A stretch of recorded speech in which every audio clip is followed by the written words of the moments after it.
This, dear viewers, is my mate Ben.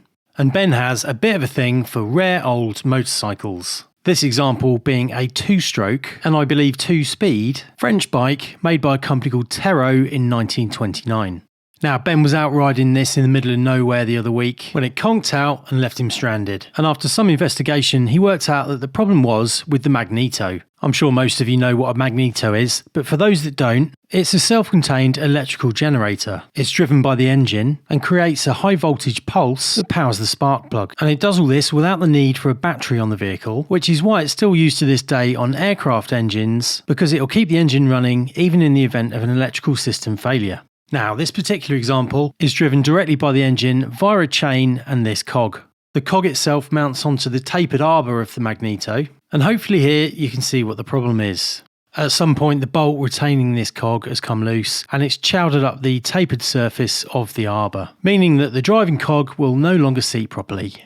Now, this being the best part of 100 years old, it's not like I can just pop down to Halfords and buy a new one. Even second hand, these things are as rare as hen's teeth, so short of getting a flight to Paris and hoping I'll get lucky in an auto jumble, my best bet is to repair this one. But I don't think there's enough meat on that taper to make an effective repair. So my only option at this point is to remake this entire brass part. But before I do that, I need to work out exactly what this taper is here. So I'm going to mount this drive cog into the lathe and attempt to measure that taper using a dial test indicator.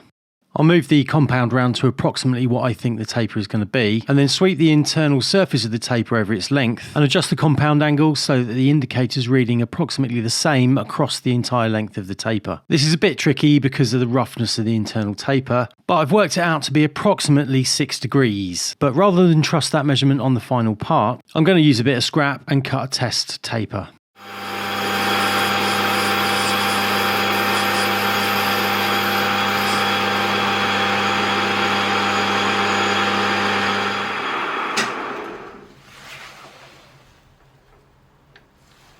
And I've cut that way too small.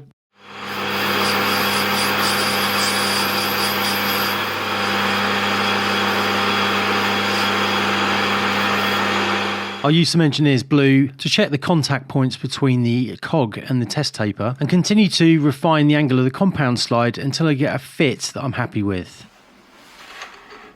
And that's looking good, so let's crack on with the main part. What we're looking at here is about 60 quid's worth of brass, and judging by the dimensions of this part, most of that is going to end up in the bin. So for the first time, I'm going to attempt a technique called trepanning, which if successful should allow us to save some of the material which would otherwise go to waste. Now, I should probably grind up a proper trepanning tool, but I'm kind of curious to see if I can achieve the desired result with this hole saw. The general idea here is to bore a deep hole with the saw, but leaving a central core of material. The outer section can then be parted off and saved, leaving the central section ready for turning. This particular hole saw is a single point cutting tool. It's got a carbide tip on one side and I can hear it rubbing. So I'm using some isopropyl alcohol as a lubricant, and although it does sound noisy, it is cutting at the moment, so we'll see how it goes.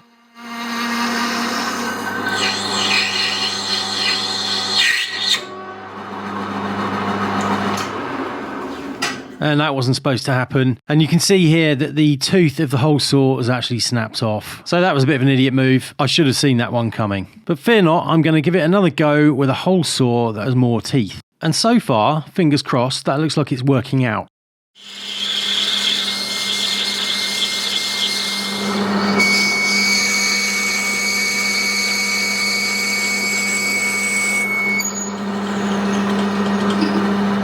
And now it's just a question of parting off that outer section.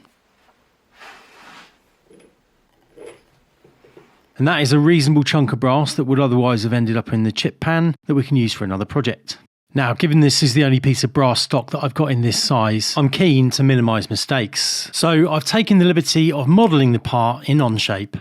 At first glance, it looks like a reasonably simple part, but there are a few critical dimensions that we need to get right, otherwise this just isn't going to work. We've got this 35mm diameter flange here, which sits 0.5mm proud of the surface. Our first diameter on the arbor here is 17.4mm in diameter, and that seat's used for the brush assembly. Next up, we have a diameter that must be exactly 15mm for a press fit bearing. And then of course we've got our 6 degree taper, which holds the drive pulley that we saw earlier. And then finally, we've got a rather unusual unusually sized metric thread, an M9, which is really quite uncommon in the UK. We normally go from M8 to M10, but I've never actually seen an M9 used anywhere else. Then we have a 10mm hole, which is where the wire comes through from the coil, bolt holes for attachment, and then this 2mm recess in the back of the part so that it locates on the end of the Magneto cage. It's only taken me about 10 minutes to model this part, and it's been a really useful exercise in helping me visualise the part and think through the order of operations. But what I'd really like is a decent engineering drawing to work from as I'm machining the part, and thankfully in Onshape that's really quick and easy to do. You just select your model and drag it onto the canvas, and from there you just click and drag out your projections, and it's just as easy to add isometric views as well. Adding dimensions is a simple job using the dimension tool, and it picks all the data up from the underlying parametric model, which makes it really quick and easy. So within just a few minutes, I've got a really decent drawing that I can take into the workshop and use as a reference. One other thing that I really like about Onshape is that it runs in a browser, which means you can run it on pretty much any device, including iPads and iPhones. There are no downloads or installs, and your work is always protected as it's automatically saved. I haven't been using Onshape long, but it's rapidly becoming my favourite CAD tool, and if you'd like to try it too, there's a link in the description to try the Pro version for 6 months for free. Now back to the workshop, and here's how that drawing turned out. I'm quite pleased with that, so let's get on with turning the part. And the first thing we're going to do is bring this part to length. It needs to be about 55mm in total, but this arbor section's about 50. We'll then turn the entire arbor down to the major diameter of this largest section before turning this next section down to exactly 15mm. The dimension here is critical because it accepts a press fit bearing. I'll then turn the major diameter of the part down to 52mm, and also this inside flange needs to be 35mm. Then I'll continue to rough out the section for the taper and the thread.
So now I need to cut that taper. So we'll move the compound round to 6 degrees and install the boring bar. I'm using this because it's got a bit more reach, but it does mean that I will have to run the lathe in reverse.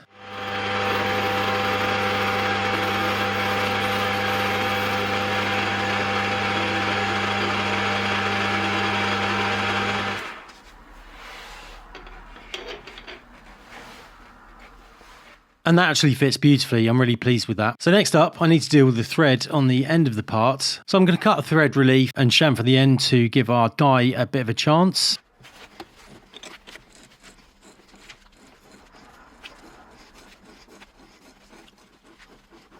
And we'll give the part a final polish. And I'm quite pleased with the way this has turned out so far. Next, we're going to move over to the milling machine to drill some holes. I've located the part in the vise, and I've programmed the DRO with the hole locations as per our drawings. And I'm first going to spot, then drill the holes for the retaining bolts. And I'm having to use a long series spotting drill here to clear that arbor. I'm then following that up with a 4mm drill, ensuring that I drill deep enough that the hole goes all the way through the part once parted off.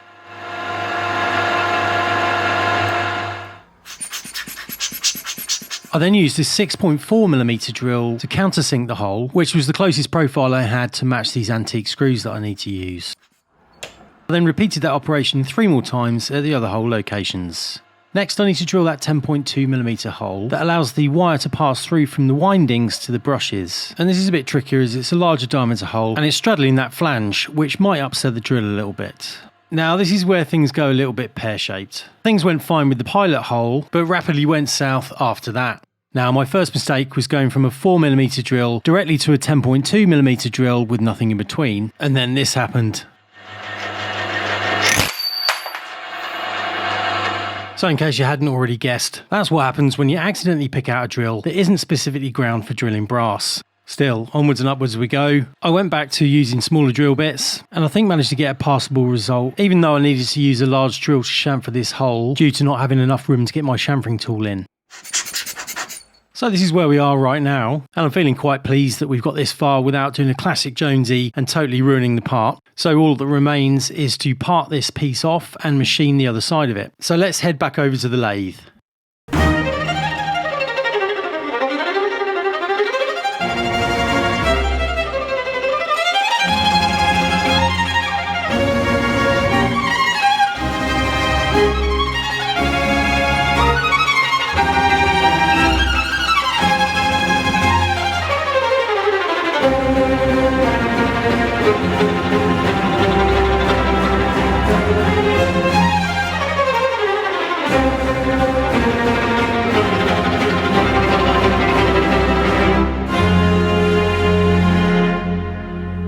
And that, my friends, is our part finished.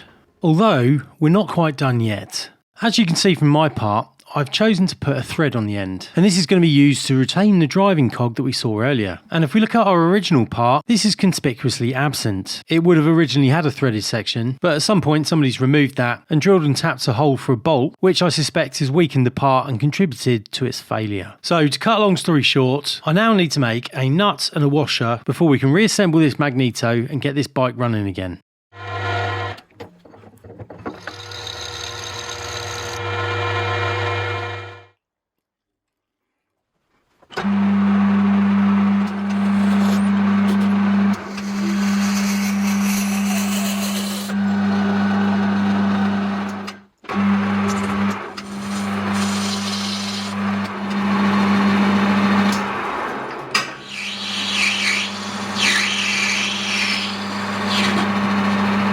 So that's all the manufacturing done, and in theory, all that remains is the reassembly. But unfortunately, this is where our story takes a turn for the worse. As I was preparing for reassembly, disaster struck.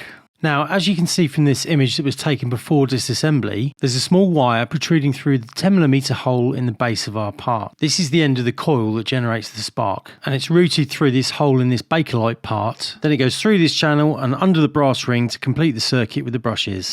Well, long story short, it snapped off. I'm honestly not quite sure how this happened. It might have been when it was kicking around in this bag, which in hindsight was a foolish place to store it in the first place, I know. But the pertinent question now is, how do I fix it? I'm hoping that it's going to be as simple as removing some of this insulation here and soldering a new piece of wire on. But I don't have any experience at all with this kind of thing. All I know is that rewinding a Magneto is a far from trivial task. So rather than risk any more damage, I decided to pick up the phone and have a very awkward conversation with my mate Ben about how I've firstly fixed and then rebroken his very rare Magneto. Thankfully, he's a good sport, and he agreed to take the Magneto back and see if he could repair the wire himself, which he did in fact do by soldering on a new length. But the only way to test if this is actually going to work is to reassemble the Magneto and reinstall it in the bike. So here we have a picture of the housing with the permanent magnet, and then again with our component installed.